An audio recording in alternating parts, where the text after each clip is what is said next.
looks like I got a bunch of work to do. Oh, how you guys doing, by the way? Hope you guys are having a wonderful day.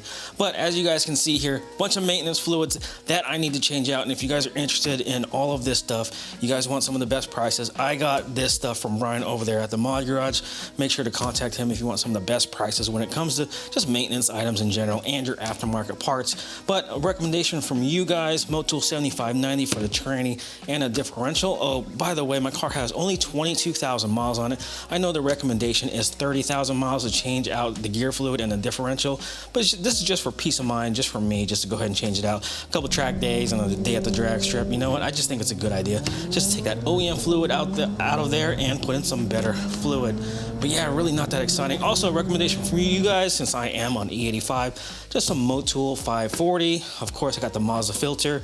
We're gonna take out the old Motul out of there, and we're gonna send it over to Blackstone for an analysis. And just a few small parts out here, some shifter bushings. And you know what, when it comes to this stuff, I do not have a short shifter. Well, I do have the OEM short shifter, but I am just not a fan of super short shifters. I don't know, I'm probably one of the only few people out there that does not like short shifters.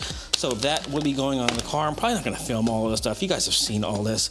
And I got some new end links from Cartboy. Also got all this stuff from Brian at the Mod Garage. Funny story about these end links, I'll tell you that probably in another video.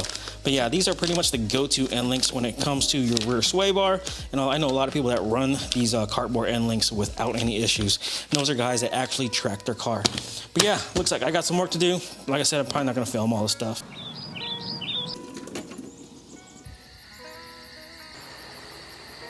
So a few weeks ago, I ran over a dead raccoon.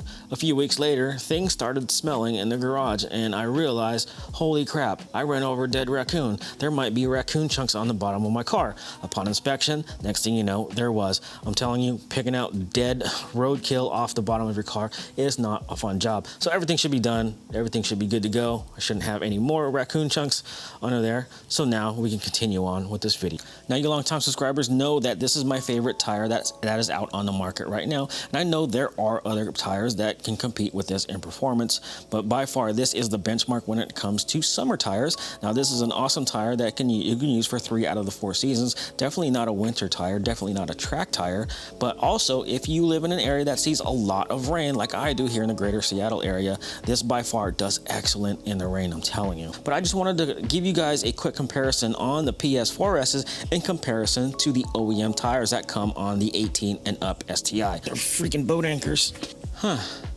I will admit, the OEM wheels don't look so bad on a car. Now, I will say, switching from these over to the PS4S's back-to-back driving, now there is a massive difference, especially when it comes to performance at the limits. Now, of course, you're not gonna feel a difference when you're driving normally down the road. It's not until you really start to push it that these start to fail a whole lot earlier or start to lose grip a lot earlier than the PS4S's. So a tire change can make a whole lot of difference when it comes to cornering performance.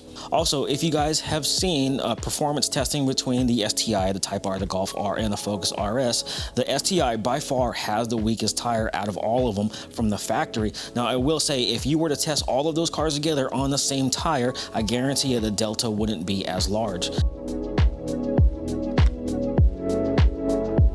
Now, with that said, now that it's getting colder, I will probably be switching over to this wheel and tire, the OEM 19s, and I will probably be scrapping these stock Yokohamas and switching over to the Michelin AS3 Plus, which is my favorite all-season tire of all time. Those are the tires that I had when I lived in Europe during the cold weather months. I also took those tires on the Nürburgring on a cold day, and they did amazingly well. Another tire I also recommend for an all-season tire, if you don't get a lot of snow like I do, is the DWS 06 by Continental. Now, it's not as grippy as the AS3 Plus, also has a softer sidewall, but I think it also probably lasts just a little bit longer. Also, I think it does a little bit better in the snow, but for me, I'm a performance guy. I like the AS3 Plus just a little bit better, only because we don't get much snow here in my area. All right, ladies and gentlemen, check it out. We got Jeff here on an early Sunday morning. How you guys doing? But what we're gonna do today, we're gonna modify Jeff's Outback. That's right. So Jeff, what do you got there, bro? We got the pair and strut tower bar for the 2020 Outback. We got a front plate delete and some 20mm spacers.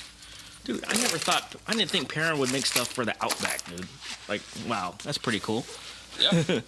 But yeah, this is all super duper simple stuff. I mean, this will probably take us, what, 30 minutes to do? Oh, not even. You know, we always say that, and it ends up taking 2 hours.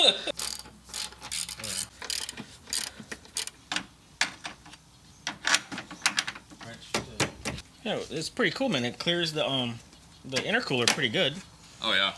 Maybe there's plans, you know, in case somebody makes a bigger intercooler for the FA24. Yeah, that might be coming soon. So, this does come with some new black hardware, some shorter and longer ones. So the short one's just going to go right here in front. Oh, in front. That is 20. That was not 20. That was like 40, man. I know your fine. torque specs. Fucking liar. That is probably about 40. But yeah, there it is. Check it out. Parent strut tower brace for the Outback. Oh, I fucking need to wake. I need some coffee. Front Dude. plate relocation. I need some coffee. It's too early on a Sunday morning for that. All right, so check this out. Plate delete for the Outback. Simple stuff. You guys have seen this before. Just gotta pop out this little trim panel here. Just like that. Because this one I actually have is brand new. I have another one I picked up that has a scratch in it. So when we install this, instead of having it behind the plate with and mount the plate on here, instead of having the big open gap behind here, we are gonna install the shaft there and just drill a hole in the middle of this where it comes through. Oh, gotcha. So it's less open on the back. Oh. So it's a personal preference thing. Most people wouldn't even notice, but I will, so. With some anti-seize that you're gonna wanna throw on the threads here, because this is aluminum. I believe you're threading it with steel, so the dissimilar metals will eventually cause corrosion, which you don't want. Just take some of the included anti-seize. Yeah, just dab it. Just dab it right around the entire circle here by touching this, but just kind of rock it back and forth. And we have a mark right there from the top edge that we can drill. Just the top. All right. And snaps back in. Cool, awesome. So not the cleanest hole, but it covers up a lot of that big open area. It'll work. Yep. So I'll do one washer on the front, right there. I'm gonna do the rest on the back to space it out a little bit farther. Plenty of room.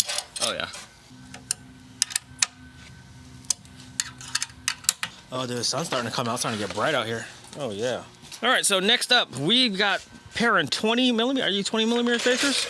And we're gonna slap those on, put a little bit of anti-seize on there. Of course, you wanna put anti-seize on this so, you know, it doesn't rust out on you. And so when you take it off in the future, it's gonna be easy to take off. So Jeff, we're gonna use the big boy to bust some lug nuts. Yeah, might as well. This thing is dangerous, man. It is. You can really do some damage on that thing. It'll be fine. Do you know, is this 5x114? Yes. Okay. Yeah, you don't need to go crazy with anti-seize. And boom. And then we're gonna torque them down to spec, of course. Yep. Always torque these down to spec, boys and girls. You always wanna do that. I'm not using this to tighten them, just to get them snug, and then we'll use a torque wrench. Oh, dude. That is so much better. It is. Wow. A lot more flush with the fender. In comparison to the other side? A lot more sunken in over here. It sure is. Compared to this side. Oh, yeah. Much, much better.